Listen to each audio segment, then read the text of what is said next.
ನಿಮ್ಮ ಫೇಸ್ಬುಕ್ನ ಫಾಲೋ ಮಾಡ್ತಾ ಇರ್ತೀನಿ ನಿಮ್ಮ ಪೋಸ್ಟ್ಗಳನ್ನು. ಸೊ ದರ್ಶನ್ ಸರ್ ಬಗ್ಗೆ ನೀವು ಹಾಕಿರೋ ಪೋಸ್ಟ್ಗಳು ನನಗೆ ಎಸ್ಪೆಷಲಿ ತುಂಬ ಇಷ್ಟ ಆಯಿತು. ಯಾಕಂದರೆ ನಿಮಗೆ ತುಂಬ ಆತ್ಮೀಯರು ಅವರು.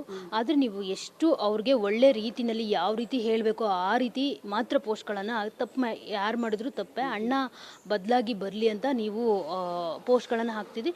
ನಂಗೆ ತುಂಬ ಅರ್ಥಗರ್ಭಿತವಾಗಿದೆ ಇದು ಅಂತ.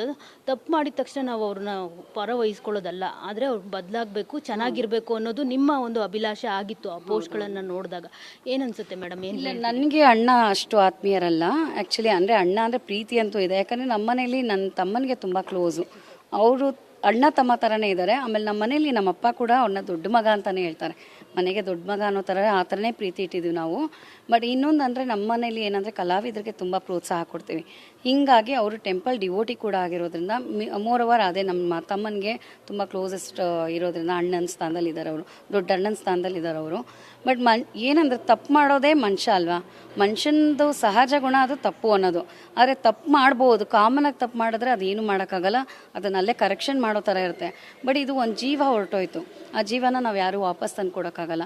ನಾವು ಎಷ್ಟೇ ಮಾತಾಡ್ಬೋದು ಅಥವಾ ಯಾರೇ ಪರ ವಿರೋಧ ಅಂತ ಬಂದು ಮಾತಾಡ್ಬೋದು, ಬಟ್ ಜೀವ ಅಂತೂ ವಾಪಸ್ ಬರಲ್ಲ. ಆದರೆ ಈಗ ಬದುಕಿರೋ ಮನುಷ್ಯ ಅವರು ತಪ್ಪು ಮಾಡಿದ್ದಾರೆ, ಅವರಿಗೆ ಎಲ್ಲರೂ ಒಂದು ಕ್ಷಮಾಪಣೆ ಕೊಡುವಂಥದ್ದು ಅಲ್ವೇ ಅಲ್ಲ. ಆದರೆ ಅವ್ರಿಗೆ ಪ್ರಾಯಶ್ಚಿತ ಬಂದು ಅವರು ಬದಲಾಗಿ ಕೋರ್ಟಿಂದ ಏನು ತೀರ್ಪು ಬರುತ್ತೋ ಅದು ಆರೋಪ ಮುಕ್ತವಾಗಿ ಬರಲಿ ಅನ್ನೋದೇ ನಮಗೆ ಒಂದು ಇದಿರೋದು. ಅಂದರೆ ನಾವು ವಿಷಸ್ ಅನ್ನೋದಕ್ಕಿಂತ ಪ್ರೇ ಮಾಡೋದು ನಾವು ಅದೇ ಥರನೇ. ಯಾಕಂದರೆ ಯಾವುದೇ ಮನುಷ್ಯರು ಇವಾಗ ನಾನು ಹೇಳೋಕ್ಕಾಗಲ್ಲ ನಾನೇನು ತಪ್ಪು ಮಾಡ್ತೀನೋ ಏನೋ, ಸಣ್ಣ ಪುಟ್ಟ ಆಗ್ಬೋದು, ಸಣ್ಣ ಪುಟ್ಟನ ಕರೆಕ್ಷನ್ನು ಮಾಡ್ಬೋದು. ಈ ಥರ ಒಂದು ದೊಡ್ಡ ಮಟ್ಟದಲ್ಲಿ ಆಗೋಗಿದೆ. ಆದರೆ ಅವ್ರು ಅದರಲ್ಲಿ ಸಿಕ್ಕಾಕೊಂಡಿದ್ದಾರೆ. ಅವ್ರು ಮಾಡಿದಾರೋ ಇಲ್ವೋ ನಾವಂತೂ ನೋಡೋಕೆ ಹೋಗಿಲ್ಲ ಅಲ್ಲಿ ಯಾರೂ, ನಾವು ನೋಡಿಲ್ಲ, ನೀವು ನೋಡಿಲ್ಲ. ಬಟ್ ಆದರೆ ಕೋರ್ಟ್ ಅದನ್ನು ಡಿಸೈಡ್ ಮಾಡಿ ಹೇಳಬೇಕಲ್ವಾ. ಮೇಡಮ್, ಮೊನ್ನೆ ಅಷ್ಟೇ ಒಂದಷ್ಟು ಫೋಟೋಸ್ಗಳು ವೈರಲ್ ಆಗಿತ್ತು. ವಿಜಯಲಕ್ಷ್ಮಿ ಮೇಡಮ್ ಬಂಡೆ ಮಕ್ಕಳಮ್ಮ ದೇವಸ್ಥಾನಕ್ಕೆ ಬಂದಿದ್ದಾರೆ, ಅವರು ಗಂಡ ಆದಷ್ಟು ಬೇಗ ರಿಲೀಸ್ ಆಗಲಿ ಅಂತ ದೇವ್ರಿಗೆ ವಿಶೇಷವಾದ ಪೂಜೆಯನ್ನು ಸಲ್ಲಿಸಿದ್ದಾರೆ ಅಂತ ಹೇಳ್ಬಿಟ್ಟು ಅದ್ರ ಬಗ್ಗೆ ಹೇಳೋದಾದ್ರೆ ಮೇಡಮ್? ಇಲ್ಲ, ಪೋಸ್ಟ್ ಆ್ಯಕ್ಚುಲಿ ಲಾಸ್ಟ್ ಇಯರ್ದು ನೀವು ನೋಡಿರ್ತೀರ, ನಾನು ಫೇಸ್ಬುಕ್ಕಲ್ಲಿ ನೀವು ಇದ್ದೀರಾ, ಸೊ ಹಂಗಾಗಿ ನೋಡಿರ್ತೀರಿ. ಅದು ಲಾಸ್ಟ್ ಇಯರ್ ಮೆಮೊರಿದದು. ಸೊ ಕೋಇನ್ಸಿಡೆಂಟ್ಲಿ ಏನಾಯಿತು ಅಂದರೆ ಆಷಾಢ ದಿವಸನೇ ಅದು ಬಂದಿದೆ. ಎವ್ರಿ ಆಷಾಢದಲ್ಲಿ ಬಂದೇ ಬರ್ತಾರೆ, ಅದಕ್ಕೆ ಹಂಗಾಗಿ ಅದು ಹಾಕಿದ್ದೆ ನಾನು, ಲಾಸ್ಟ್ ಇಯರ್ ಹಾಕಿದ್ದದು. ಬಟ್ ಎಲ್ಲರೂ ಅದನ್ನು ವೈರಲ್ ಮಾಡಿಬಿಟ್ಟು ಈ ವರ್ಷ ಅಂತ ಹಾಕ್ಬಿಟ್ರು. ಬಟ್ ಏನಾಗಿತ್ತು ಅಂದರೆ ಅದೇ ದಿನ ಅದಕ್ಕೆ ಎಲ್ಲ ದೇವ್ರುಗಳಿಗೂ ಅವ್ರು ಹರಕೆ ಮಾಡ್ಕೊಂಡಿದ್ರು.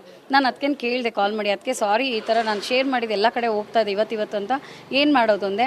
ಅದಕ್ಕೆ ಅಂದರು ಪರವಾಗಿಲ್ಲ ಬಿಡಿ ಲತಾ, ಹಿಂಗಾದ್ರೂ ಆಶೀರ್ವಾದ ಇರಲಿ ಅಮ್ಮಂದು, ನಾನಂತೂ ಈ ಸರಿ ಬರೋಕ್ಕಾಗ್ತಿಲ್ಲ. ಯಾಕಂದರೆ ಅವ್ರು ತುಂಬ ಓಡಾಡ್ತಿದ್ದಾರೆ ಎಲ್ಲ ಕಡೆನೂ.